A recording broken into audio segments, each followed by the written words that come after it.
अब तक आपने सुना कि कावेरी जी अपनी तीनों बेटियों ईशा, मोहिनी और सुहाना की शादी तीन घर जमाई लड़कों के साथ करवा देती है। उन्हें लगता है कि ये लड़के शायद घर का कामकाज संभाल लेंगे, लेकिन उनके तीनों घर जमाई बहुत आलसी थे। वो नौकरी भी नहीं करते थे और बाहर का काम भी नहीं। कावेरी जी ने अपनी बेटियों से कहा कि वो प्रेगनेंसी का बहाना बनाकर अपने पतियों को सबक सिखाए। अब सुनिए आगे। मम्मी, आपने जैसा कहा था हमने वैसा ही किया, लेकिन देखिए ना, विवेक का हाल तो वैसा का वैसा ही है। घर में ना सुबह का नाश्ता बनता है और ना खाना। नौकरी पर जाने की बात करूं तो खाने को दौड़ते हैं मुझे। हाँ मम्मी, मैंने भी सुमित को कितनी बार कहा कि अगर नौकरी नहीं करनी तो कोई छोटी सी दुकान ही खोल लो।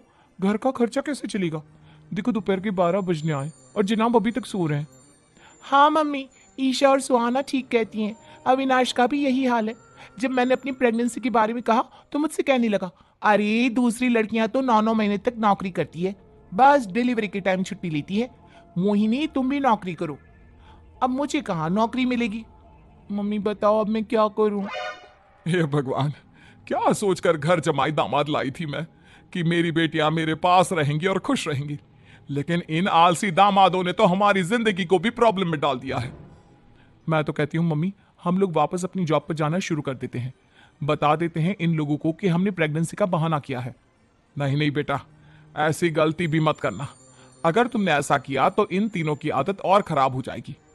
अरे आज नहीं तो कल कभी तो तुम प्रेग्नेंट होगी, तब वापस यही प्रॉब्लम आएगी। तब क्या करोगी तुम तीनों? हाँ मम्मी, आपकी बात तो बिल्कुल सही है। इन लोगों को तो सुधारना ही पड़ेगा।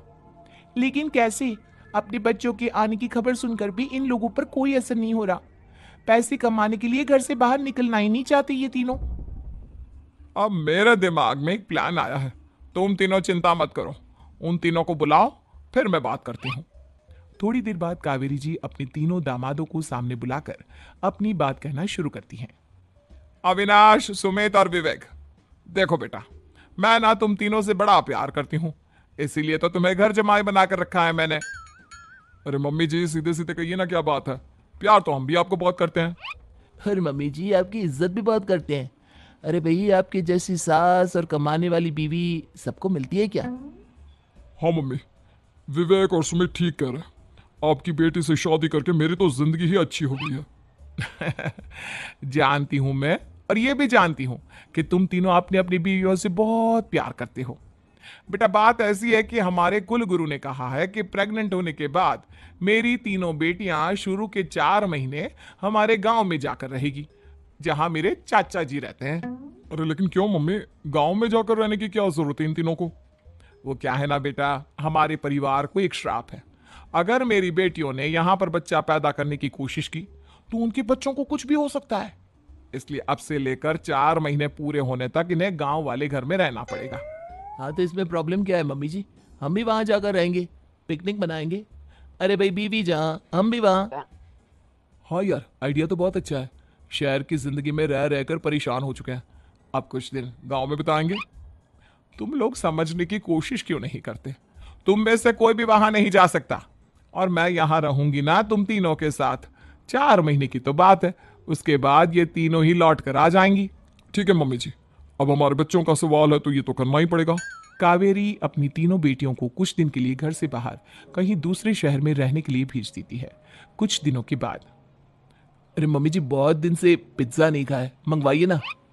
क्या बताऊं बेटा, पहले तो बेटियां खर्चा दे देती थी क्योंकि उनकी नौकरी थी, लेकिन अब तो मेरे पास पैसे ही नहीं बचे। थोड़े बहुत पैसे हैं जो बच्चों की डिलीवरी में काम आएंगे। लेकिन मम्मी जी, आपकी बेटियों को वापस आने में तो अभी बहुत वक्त बाकी है। वही सोच सोच कर परेशान हो रही हूँ। सोच रही हूँ कल से दूध भी बंद करवा देती हूँ। अब दूध वाले को देने के लिए पैसे भी तो नहीं है ना। अरे नहीं नहीं मम्मी जी, अगर दूध भी बंद करवा दोगी तो मुझे चाय कहाँ से मिलेगी? और चाय के बिना मैं तो मर ही जाऊंगा। क्या करूं बेटा, इसके अलावा हमारे पास कोई ऑप्शन नहीं है। मेरे पास पैसे ही नहीं बचे। इस तरह कावेरी जी धीरे धीरे अपने तीनों दामादों को पैसे देना बंद कर देती हैं और घर में खाने पीने की चीजें लाना भी बंद कर देती है। अब वो तीनों बुरी तरह से परेशान होने लगे थे, और इसलिए एक दिन तीनों प्लान करके घर से बाहर निकलते हैं। और बाजार में जाने के बाद, यार अच्छा खाना खाए हुए कितने दिन हो गए, पता नहीं कब अच्छा खाना मिलेगा। हमारी बीवियों के जाने के बाद तो हमारी हालत भिखारियों जैसी हो गई है यार। कुछ भी हो, मुझे तो आज पिज्जा खाना ही खाना है। जेब में 1 रुपया नहीं है और पिज्जा खाएगा, कहां से आएंगे पैसे?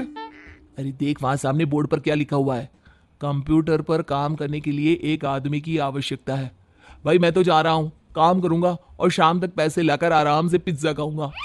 जा जा, तुझे कोई काम नहीं देने वाला, हम तो घर जा रहे हैं। चल भाई सुमित। सुमित और अविनाश वहां से चले जाते हैं और विवेक उस कंप्यूटर शॉप पर सारा दिन काम करके 5,000 रुपए कमाकर घर लौट कर आता है और अपने खाने के लिए अच्छी अच्छी चीजें भी लेकर आता है। ये देखकर विवेक और सुमित के दिल में भी कुछ पैसे कमाने की इच्छा जागती है। अरे सुबह सुबह कहाँ चल दिए तुम? मम्मी जी एक बहुत अच्छी जगह मिली है, कंप्यूटर पर काम करने के 5,000 मिले थे कल मुझे। अगर रोज काम करूंगा तो पूरे 40,000 की तनख्वाह। अरे वाह, ये तो बहुत अच्छी बात है दामाद जी, आपको जाना ही चाहिए। सुमित और अविनाश विवेक को इस तरह तरक्की करते देखकर परेशान हो जाते हैं और वो दोनों भी काम की तलाश में निकल पड़ते हैं। धीरे धीरे उन दोनों को भी काम मिल जाता है। अब कावेरी के तीनों दामाद छोटी मोटी नौकरी करके अच्छा पैसा कमाने लगे थे। एक दिन कावेरी उन्हें अपने पास बुलाती है। अरे वाह, विवेक 40,000 कमा लेता है, अविनाश 60,000 और सुमित तुम भी 40,000 के आसपास कमा ही लेते हो। कुल मिलाकर तुम अच्छे खासे पैसे कमा रहे हो बेटा।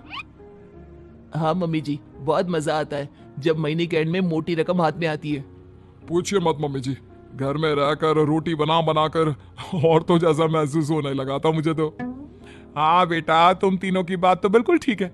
और जानते हो, अब तुम तीनों की पत्नियां भी वापस लौट कर आने वाली है। लेकिन मम्मी जी अभी तो उन्हें गए सिर्फ 2 महीने हुए हैं, आपने तो कहा था वो 4 महीने के बाद लौट कर आएंगी। ऐसा कुछ नहीं है बेटा, मैं सिर्फ तुम तीनों को सबक सिखाना चाहती थी कि आदमी घर में बैठकर बीवी की कमाई खाता हुआ अच्छा नहीं लगता। इस दुनिया में हर इंसान को मेहनत करनी चाहिए, काम करना चाहिए, चाहे वो औरत हो या आदमी, ताकि अपने परिवार को संभाल सके। कावेरी की बात सुनकर उन तीनों को अपनी गलती का एहसास होता है और कावेरी उन्हें सच बता देती है कि ईशा, सुहाना और मोहिनी शहर में ही कहीं दूसरी जगह रह रहे थे। शाम के वक्त उन तीनों की पत्नियां लौट कर आ जाती है और कावेरी जी का परिवार एक खुशहाल परिवार की तरह रहने लगता है।